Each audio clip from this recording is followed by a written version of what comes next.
Hello అండి అందరికీ welcome back to Anu KR vlogs. నేను మీ అనురాధ.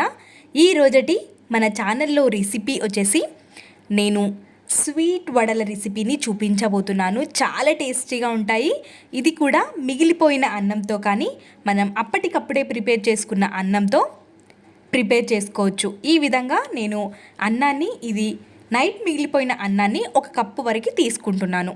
మీరు అప్పుడే ఉడికించి తీసుకున్నా సరే ఇప్పుడు ఒక మిక్సీ జార్లోకి వేసేసుకొని ఆ అన్నం అంతటిని చిన్న కప్పుతో 1/3 కప్పు వరకు చక్కెరని తీసుకోవాలి.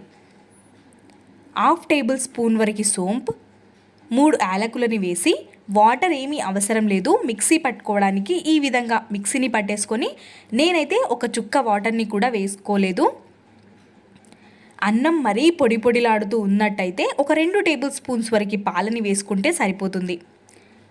ఇప్పుడు ఈ అన్నాన్ని మిక్సీ పట్టుకున్న అన్నాన్ని ఒక బౌల్లోకి యాడ్ చేసేసుకొని ఇందులోకి 1 కప్పు వరకు గోధుమ పిండిని యాడ్ చేసుకోవాలి. ఈ విధంగా ఇక్కడ వీడియో క్లిప్లో చూపిస్తున్న విధంగా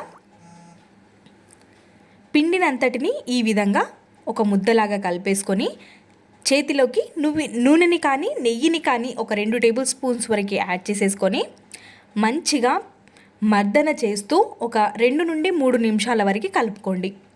ఇప్పుడు చిన్న చిన్న ముద్దలుగా తీసేసుకొని ఈ విధంగా రౌండ్ షేప్లో చేసేసుకొని కొంచెం ప్రెస్ చేసుకొని మధ్యలో ఒక హోల్ పెట్టామంటే సరిపోతుంది. ఈ విధంగా అన్నిటినీ ప్రిపేర్ చేసుకొని ఒక ప్లేట్లోకి తీసుకొని పక్కన ఉంచుకోవాలి. చేయడం చాలా సులువు. అరచేతిలో పెట్టుకొని కొంచెం ప్రెస్ చేసి మధ్యలో ఒక హోల్ పెట్టేస్తే సరిపోతుంది.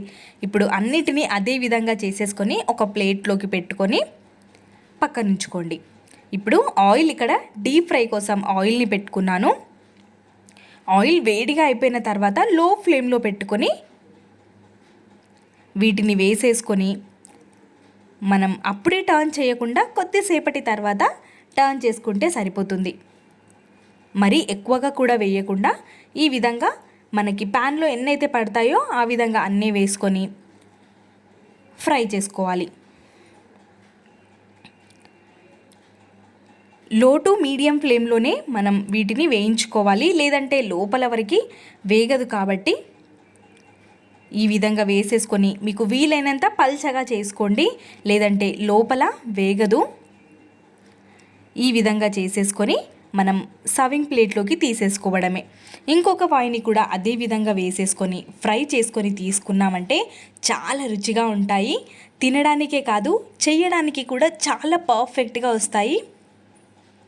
ఎక్కువగా టైం కూడా పట్టదు. ఒక 5 to 10 మినిట్స్లో ప్రిపేర్ చేసుకోవచ్చు.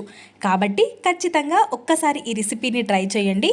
మీకు ఎలా కుదిరిందో మీ వాల్యుబుల్ ఫీడ్బ్యాక్ని కమెంట్ సెక్షన్లో నాతో షేర్ చేసుకోండి.